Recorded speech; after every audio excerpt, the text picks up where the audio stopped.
Deep in the basement of a cutting-edge laboratory in California, a scientist holds a fragment of bone that's been buried for 13,000 years. The ancient specimen looks unremarkable, weathered, cracked, and no bigger than a coin. But locked inside this tiny piece of fossilized remains is something extraordinary. The complete genetic blueprint of a creature that vanished from Earth before humans built their first cities. This is the story of how scientists accomplished the impossible. They didn't just read the DNA of an extinct species, they brought it back to life. The laboratory is sterile, almost surgical in its precision.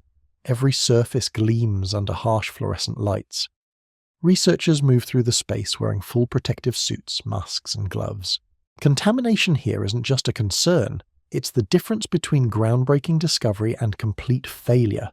This is the world of ancient DNA research, where scientists work with genetic material so fragile and degraded that a single mistake can destroy months of painstaking work. The stakes couldn't be higher because what happens in this lab is rewriting our understanding of life itself. For decades, the idea of extracting usable DNA from ancient specimens seemed like pure fantasy. DNA degrades rapidly after death. Heat, moisture, bacteria, and time all conspire to break down the delicate molecular chains that carry genetic information. Scientists believed that DNA couldn't survive more than a few thousand years under the best conditions. The oldest genetic material ever recovered came from specimens that were frozen in permafrost or preserved in extremely dry environments. Even then, researchers could only extract tiny fragments, mere shadows of complete genetic codes. But everything changed when a Swedish scientist named Svante Pääbo decided to attempt the impossible. In 1985, Pääbo was working in a laboratory when he picked up what most would consider an unusual hobby: sequencing DNA from ancient mummies. He started with mitochondrial DNA from an extinct animal that had been sitting behind museum glass for 140 years. The results were promising enough to push him toward even more ambitious targets. Pääbo then moved to nuclear DNA from Egyptian mummies, unlocking genetic secrets that had been buried for millennia. The breakthrough that launched modern ancient DNA research happened in 1984. A team of researchers managed to isolate and sequence a short DNA fragment from the dried muscle of a museum specimen. The source was a quagga, a South African equid that had become extinct at the beginning of the 20th century. This initial study used bacterial cloning to amplify short sequences retrieved from the animal's preserved skin. The scientific community was stunned. If DNA could survive in museum specimens, what other genetic treasures were waiting to be discovered? The following year brought another revelation. Pääbo and his colleagues successfully recovered a fragment over 3,000 base pairs, long from the dried tissue of an Egyptian mummy that was 2,400 years old. The implications were staggering. Ancient DNA wasn't just a theoretical curiosity, it was a real tool that could unlock the genetic history of extinct species and ancient civilizations. The field of paleogenomics was born from these early experiments, and it would eventually reshape our understanding of evolution, extinction, and life itself. But the real game changer came in 1997, when Pääbo's team reported their successful sequencing of Neanderthal mitochondrial DNA. The genetic material came from a specimen found in the Feldhofer Grotto in the Neander Valley. For the first time in history, scientists could read the genetic code of our closest extinct relatives. The DNA revealed that Neanderthals were indeed a separate species, but one that had interbred with early modern humans. This discovery fundamentally changed how we think about human evolution and our place in the tree of life. The technical challenges of working with ancient DNA are almost insurmountable. The genetic material is heavily degraded, broken into tiny fragments that are often shorter than modern sequencing technologies can handle effectively. Ancient specimens are contaminated with DNA from bacteria, fungi, and other organisms that invaded the remains after death. Distinguishing authentic ancient DNA from contamination requires extraordinary precision and sophisticated techniques that push the boundaries of molecular biology. Modern paleogenomics laboratories have become temples of technological innovation. Researchers use specialized extraction methods tailored specifically for ultra-short DNA fragments. They employ target enrichment techniques that use molecular probes to fish out specific genetic sequences from the soup of contaminated material. Library building procedures have been refined to work with individual DNA strands or to incorporate only the most damaged fragments, maximizing the recovery of authentic genetic information from specimens that seemed hopeless just decades ago. The revolution truly accelerated with the introduction of next-generation sequencing technologies. These systems can generate massive quantities of highly accurate DNA sequences at costs that would have been unthinkable with earlier methods. While traditional techniques could only amplify a small number of specific DNA targets, modern sequencing combines amplification and analysis of billions of individual genetic templates simultaneously. This technological leap transformed paleogenomics from a niche field studying tiny fragments into a discipline capable of reconstructing entire genomes from extinct species. The contamination protocols in ancient DNA laboratories are almost obsessive in their thoroughness. Researchers work in positive pressure clean rooms that prevent outside contamination from entering the workspace. Every tool is sterilized, every surface is cleaned with specialized solutions, and every sample is tracked through a chain of custody that would make forensic investigators proud. The Kingfisher sample purification system has become a cornerstone of this work, providing automated DNA extraction that minimizes human handling and reduces the risk of contamination. Scientists now use magnetized beads that are designed to bind specifically to target DNA sequences. These beads are separated from contaminating material using powerful magnets, then washed and processed to release the captured genetic material. The precision of this process allows researchers to extract usable DNA from specimens that previous generations of scientists would have considered completely hopeless. Ancient DNA research has evolved from a curiosity into a sophisticated science that's yielding discoveries nobody could have imagined just decades ago. The true breakthrough came when scientists realized they weren't just reading ancient genetic codes, they were preparing to rewrite the rules of extinction itself. In laboratories across the world, researchers began pushing beyond simple DNA extraction towards something far more ambitious. They wanted to take those carefully recovered genetic sequences and transform them into living, breathing organisms. The technology existed.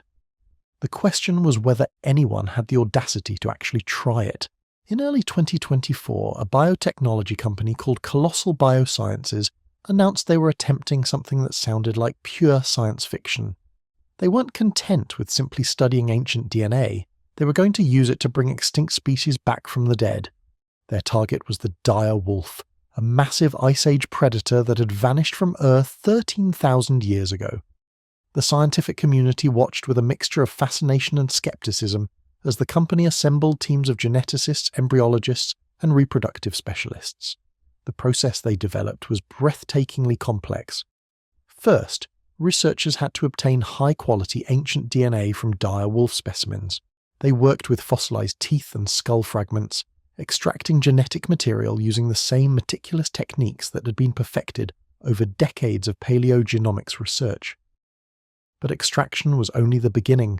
The real challenge was taking those fragmented genetic sequences and using them to edit the genome of a living surrogate species. CRISPR gene editing became the tool that made de-extinction possible. Scientists could now precisely cut and replace specific genetic sequences in living cells. They started with the genome of modern grey wolves, the dire wolf's closest living relatives. Working section by section, they began replacing modern wolf genes with their ancient dire wolf counterparts. The process required thousands of individual edits, each one carefully planned and executed to avoid disrupting essential biological functions. The reproductive technology was equally sophisticated. Scientists used in vitro fertilization techniques to create embryos carrying the edited genetic material. These embryos were then implanted into surrogate mothers, modern wolves that would carry the genetically modified offspring to term.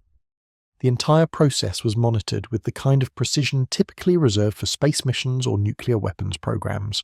On April 8, 2025, Colossal Biosciences made an announcement that sent shockwaves through the scientific world. 3 dire wolf pups had been successfully born. The first 2, named Romulus and Remus, were males born in October 2024 after approximately 65 days of gestation. A few months later, in January 2025, a third surrogate gave birth to a female pup named Khaleesi. The pups were unmistakably different from modern wolves. At just 6 months old, Romulus and Remus already weighed approximately 80 pounds, nearly twice the size of red wolves at the same age. Their thick white fur, broad heads, and hefty builds were exactly what paleontologists had predicted based on fossil evidence. These weren't modern wolves with minor modifications. They were genetically authentic dire wolves, creatures that had been extinct longer than recorded human history. The success wasn't accidental. It represented the culmination of decades of advances in multiple scientific disciplines. The ancient DNA techniques pioneered by researchers like Svante Pääbo provided the genetic blueprints. CRISPR technology gave scientists the tools to edit living genomes with unprecedented precision. Advanced reproductive technologies made it possible to create living organisms from heavily modified genetic material. The convergence of these fields created possibilities that would have been pure fantasy just a generation ago, but the dire wolves were just the beginning. Colossal Biosciences had already demonstrated earlier successes with their Woolly Mouse project, where they had successfully inserted mammoth genes into modern mouse genomes. The dire wolf achievement involved even more extensive genetic modifications, proving that the company's de-extinction platform could handle increasingly complex challenges. Their roadmap includes plans to resurrect the woolly mammoth by 2028 and the Tasmanian tiger in the following years. The implications extend far beyond bringing back charismatic extinct species. The same technologies that can resurrect dire wolves could potentially be used to save currently endangered species by increasing their genetic diversity. Scientists could theoretically edit the genomes of small, inbred populations to introduce beneficial traits from their extinct relatives. The boundary between conservation biology and genetic engineering is rapidly disappearing. The 3 dire wolf pups now live at a dedicated 2,000-acre protected reserve, where they receive round-the-clock monitoring and care. Scientists are studying every aspect of their development, behavior, and physiology. These animals represent living experiments in evolutionary biology, providing insights into how extinct species functioned and adapted to their environments. Every day brings new discoveries about dire wolf biology that couldn't be learned from fossils alone. The technology that made this possible continues to advance at an extraordinary pace. Researchers are developing new methods for extracting DNA from even more degraded specimens, potentially pushing back the limits of how far into the past they can reach. Genetic engineering techniques are becoming more precise and efficient, making it easier to resurrect species with more complex genetic modifications.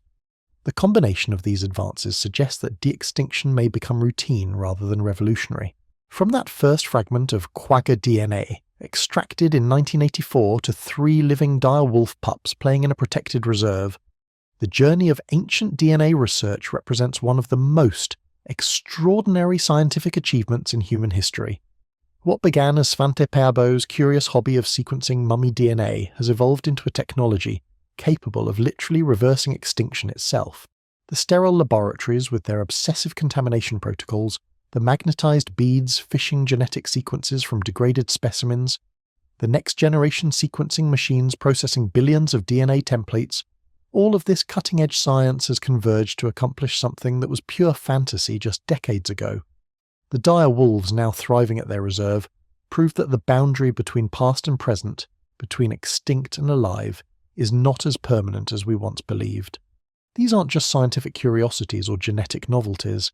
They're living proof that human ingenuity can undo some of the damage that time and extinction have inflicted on our planet. As researchers continue pushing the limits of what's possible, extracting DNA from ever-older specimens and perfecting their genetic engineering techniques, we're entering an era where extinction may no longer be forever. The question now isn't whether we can bring back the past, it's which species we'll choose to resurrect next.